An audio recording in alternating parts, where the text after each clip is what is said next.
Endocrinology and classification of hormones. ഈ സെഷനിൽ human endocrine system എന്താണ്, അതിൻ്റെ ഫങ്ഷൻ എന്താണ്, അതുപോലെ തന്നെ എൻഡോക്രൈൻ സിസ്റ്റത്തിൻ്റെ ഇമ്പോർട്ടൻറ്റ് കോമ്പോണൻസ് ആയിട്ടുള്ള ഹോർമോൺസിനെ എങ്ങനെയൊക്കെയാണ് ക്ലാസിഫൈ ചെയ്തിരിക്കുന്നത്, ഇതുപോലുള്ള കാര്യങ്ങളാണ് ഡിസ്കസ് ചെയ്യുന്നത്. Endocrinology is the branch of biology which deals with the functioning of the endocrine system. Endocrine system എങ്ങനെയാണ് ഫങ്ഷൻ ചെയ്യുന്നത് എന്ന് വളരെ ഡീപ്പായിട്ട് എക്സ്പ്ലെയിൻ ചെയ്യുന്ന ഒരു ബ്രാഞ്ച് ഓഫ് ബയോളജിയാണ് എൻഡോക്രൈനോളജി എന്ന് പറയുന്നത്. ഹ്യൂമൻസിൽ ബോഡി ആക്ടിവിറ്റീസിനെ കൺട്രോൾ ചെയ്യാൻ, റെഗുലേറ്റ് ചെയ്യാൻ വേണ്ടിയിട്ട് രണ്ട് സിസ്റ്റംസ് ആണുള്ളത്, നെർവസ് സിസ്റ്റവും അതുപോലെ തന്നെ എൻഡോക്രൈൻ സിസ്റ്റവും. Nervous system neurons basic structural functional units ആയിട്ട് വെച്ചുകൊണ്ട് ഒരു ഇലക്ട്രിക്കൽ സിഗ്നൽ ട്രാൻസ്മിഷൻ വഴിയാണ് വർക്ക് ചെയ്യുന്നത്.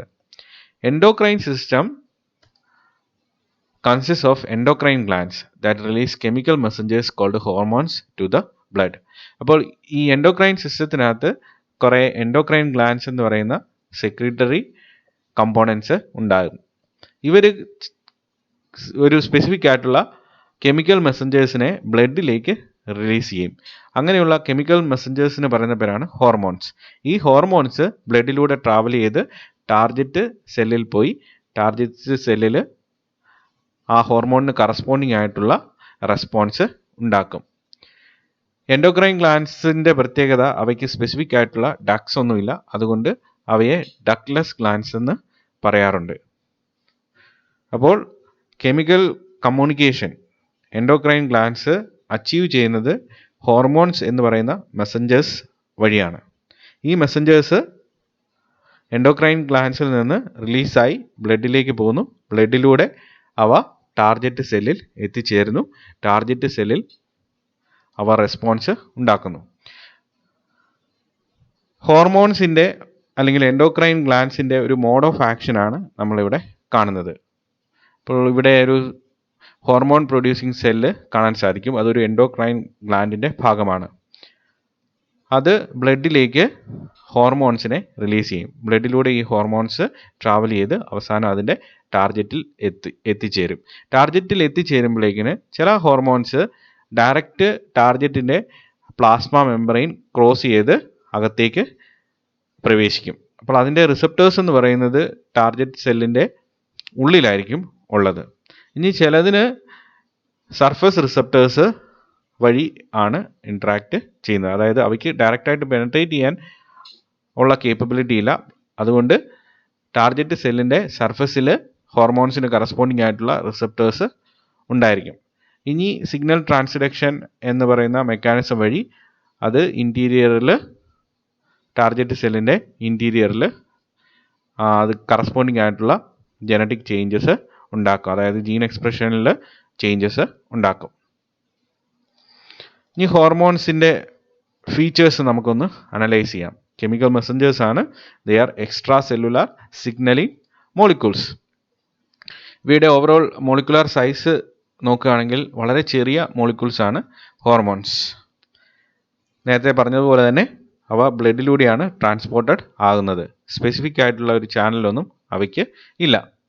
They are secreted in small quantities. ഇപ്പോൾ ക്വാണ്ടിറ്റി എപ്പോഴും വളരെ കുറവായിരിക്കും, പക്ഷേ അത് മോർ ദാൻ സഫീഷ്യൻ്റ് ആണ് ഒരു റെസ്പോൺസ് ഉണ്ടാക്കാൻ. പെട്ടെന്ന് തന്നെ ഒരു സ്റ്റിമുലസിന് എഗെയിൻസ്റ്റ് ആയിട്ട് റെസ്പോൺസ് കാണിക്കുന്ന കെമിക്കൽ മെസ്സഞ്ചേഴ്സ് ആണ് ഹോർമോൺസ് എന്ന് പറയുന്നത്. They respond quickly to a stimulus. അതിൻ്റെ ലൈഫ് സ്പാൻ എന്ന് പറയുന്നത് വളരെ ഷോർട്ട് ആയിരിക്കും. അപ്പോൾ വളരെ ഫാസ്റ്റായിട്ട് തന്നെ ടാർഗറ്റ് സെല്ലിൽ പോയി അവ റെസ്പോൺസ് ഉണ്ടാക്കും. ഹൈ സ്പെസിഫിസിറ്റി ഉള്ള കെമിക്കൽ കമ്പോണൻസ് ആണ് ഹോർമോൺസ് എന്ന് പറയുന്നത്. ഒരു പർട്ടിക്കുലർ ഗ്ലാൻഡിൽ നിന്ന് സെക്രീറ്റ് ചെയ്യുന്ന സ്പെസിഫിക് ആയിട്ടുള്ള ഹോർമോണ് ഒരു സ്പെസിഫിക് ആയിട്ടുള്ള ടാർഗറ്റ് സെല്ലിൽ മാത്രമേ ഉള്ളൂ റെസ്പോൺസ് ഉണ്ടാക്കത്തുള്ളൂ. അപ്പോൾ അവിടെ ഒരു ഹോർമോൺ ടാർഗറ്റ് സെൽ സ്പെസിഫിസിറ്റി ഉണ്ട്. ഇനി നമുക്ക് ക്ലാസിഫിക്കേഷൻ ഓഫ് ഹോർമോൺസ്, അതായത് ഡിഫറെൻറ്റ് ടൈപ്സ് ഓഫ് ഹോർമോൺസ് എന്തൊക്കെയാണെന്നുള്ളത് നോക്കാം. ക്ലാസിഫിക്കേഷൻ പല ക്രൈറ്റീരിയയെ ബേസ് ചെയ്തിട്ടുള്ളതാണ്. We can classify hormones into different categories based on different criteria. First criteria ആണ് based on the chemical nature. Chemical നേച്ചറിനെ base ചെയ്തിട്ട് എന്താണ് ഈ ആക്ച്വലി ഈ ഇതിൻ്റെ കെമിക്കൽ കോമ്പോസിഷൻ അതിനെ ബേസ് ചെയ്തിട്ട് പലതരത്തിലുള്ള ഹോർമോൺസ് ഉണ്ട്. ഫസ്റ്റ് കാറ്റഗറിയാണ് amine hormones. They contain derivatives of amino acid tyrosine and tryptophan. ടൈറോസിൻ്റെയും ട്രിപ്റ്റോഫാൻ്റെയും ഡെറിവേറ്റീവ്സ് ആണ് അമീൻ ഹോർമോൺസിൽ കൂടുതൽ വരുന്നത്. എക്സാമ്പിൾ ആണ് തൈറോക്സിൻ എന്ന് പറയുന്ന ഹോർമോൺ. ഇനി അടുത്തതാണ് സ്റ്റിറോയിഡ് ഹോർമോൺസ്. ഈ സ്റ്റിറോയിഡ് ഹോർമോൺസ് എന്ന് പറയുന്നത് they are derived from or they are derivatives of cholesterol. കൊളസ്ട്രോളിൻ്റെ ഡെറിവേറ്റീവ്സ് ആണ് സ്റ്റിറോയിഡ് ഹോർമോൺസ് എന്ന് പറയുന്നത്. എക്സാമ്പിൾ ആണ് സെക്സ് ഹോർമോൺസ്, അതായത് ടെസ്റ്റോസ്റ്റിറോൺ പോലെയുള്ള ഹോർമോൺസ്, അതെല്ലാം സ്റ്റിറോയിഡ് ഹോർമോൺസ് ആണ്. ദെൻ പെപ്റ്റൈഡ് ഹോർമോൺസ്, പേര് പറയുന്ന പോലെ തന്നെ അവയ്ക്കകത്ത് പോളിപെപ്റ്റൈഡ്സ് ആണ് ഉള്ളത്, അല്ലെങ്കിൽ അവ പോളിപെപ്റ്റൈഡ്സിൻ്റെ കോമ്പിനേഷനാണ്. എക്സാമ്പിളാണ് ഇൻസുലിൻ. പെപ്റ്റൈഡ് ഹോർമോണിന് വളരെ കോമൺ ആയിട്ടുള്ളൊരു എക്സാമ്പിളാണ്. ബ്ലഡ് ഷുഗർ ലെവൽ കോൺസ്റ്റൻ്റ് ആയിട്ട് മെയിൻറ്റെയിൻ ചെയ്യുന്ന പാങ്ക്രിയാസ് പ്രൊഡ്യൂസ് ചെയ്യുന്ന ഇൻസുലിൻ എന്ന് പറയുന്ന ഹോർമോൺ. ഇനി അടുത്തതാണ് ഗ്ലൈക്കോപ്രോട്ടീൻ. അതൊരു കോൺജുഗേറ്റഡ് ആയിട്ടുള്ള ഒരു ഹോർമോണാണ്. കാർബോഹൈഡ്രേറ്റ് പ്ലസ് പ്രോട്ടീൻ ആണ് അതിൻ്റെ കെമിക്കൽ കോമ്പോസിഷൻ. എക്സാമ്പിളാണ് follicle stimulating hormone. Female sexual ക്യാരക്ടറിസ്റ്റിക്സിനെയും അതുപോലെ തന്നെ ഓവുലേഷനെയും മെൻസ്ട്രൽ പീരീഡിനെയൊക്കെ കൺട്രോൾ ചെയ്യുന്ന ഒരു ഹോർമോണാണ് FSH. അതൊരു ഗ്ലൈക്കോ പ്രോട്ടീനാണ്. Then classification of hormones based on solubility. അതായത് അവയുടെ സോല്യൂബിലിറ്റിയെ ബേസ് ചെയ്തിട്ട് രണ്ടായിട്ട് ഹോർമോൺസിനെ ക്ലാസിഫൈ ചെയ്യാം. Lipophilic which means fat soluble. Fat എന്ന് പറയുന്ന മീഡിയത്തിൽ അവ സോലുബിൾ ആയിരിക്കും. അപ്പോൾ നമ്മുടെ ലിപ്പിഡ് ബൈലെയർ ആണ് പ്ലാസ്മ മെംബ്രെയിൻ. ഈ ലിപ്പോഫിലിക് ആയിട്ടുള്ള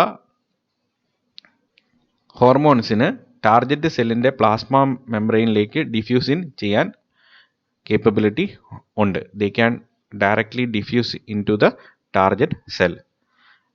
അതിനുള്ള കാരണം ഫാറ്റ് സോലുബിൾ ആണ്. Plasma membrane lipid bilayer ആണ്. എക്സാമ്പിളാണ് സ്റ്റിറോയിഡ് ഹോർമോൺസ് ആൻഡ് തൈറോക്സിൻ.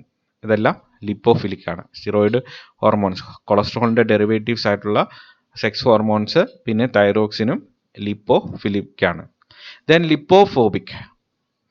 ലിപ്പോഫോബിക്കിൻ്റെ പ്രത്യേകത they are water soluble. Fat soluble അല്ല, വാട്ടർ സോലുബിൾ ആണ്. So they cannot diffuse into the target cell. ഡയറക്റ്റായിട്ട് ടാർഗറ്റ് സെല്ലിനകത്തേക്ക് ഡിഫ്യൂസിൻ ചെയ്യാൻ പറ്റത്തില്ല. കാരണം അവർ വാട്ടർ സോലുബിൾ ആണ്. പ്ലാസ്മ മെംബ്രെയിൻ എന്ന് പറയുന്നത് ലിപ്പിഡ് ബൈലെയർ ആണ്. അപ്പോൾ സിഗ്നൽ ട്രാൻസ്ഡക്ഷൻ മെക്കാനിസം വഴിയാണ് അവ അതിൻ്റെ എഫക്റ്റ് ഉണ്ടാക്കുന്നത്. ഇതെന്താണ് സിഗ്നൽ ട്രാൻസ്ഡക്ഷൻ, ദെൻ ലിപ്പോഫിലിക്കും ലിപ്പോഫോബിക്കിൻ്റെയും മോഡ് ഓഫ് ആക്ഷൻ എങ്ങനെയാണ് നടക്കുന്നത്, ഇതുപോലുള്ള കാര്യങ്ങളെല്ലാം mode of action of hormones എന്ന് പറയുന്ന ടോപ്പിക്കിൽ വളരെ ഡീറ്റെയിൽഡ് ആയിട്ട് ഡിസ്കസ് ചെയ്യും. അപ്പോൾ അതിനെക്കുറിച്ച് ഇപ്പോൾ കൂടുതൽ വറീഡ് ആകേണ്ട കാര്യമില്ല. അപ്പോൾ ഈ ലിപ്പോഫോബിക് ഹോർമോൺസ് എന്ന് പറയുന്നത് സ്റ്റിറോയിഡ് ഹോർമോൺസും തൈറോക്സിനും അല്ലാത്ത ബാക്കിയുള്ള എല്ലാ തരത്തിലുള്ള ഹോർമോൺസും, മജോറിറ്റി ഹോർമോൺസും ലിപ്പോഫോബിക് ഹോർമോൺസ് ആണ്. അപ്പോൾ ഇതൊക്കെയാണ് പല ക്രൈറ്റീരിയയെ ബേസ് ചെയ്തിട്ടുള്ള ഹോർമോൺസിൻ്റെ ക്ലാസിഫിക്കേഷൻ.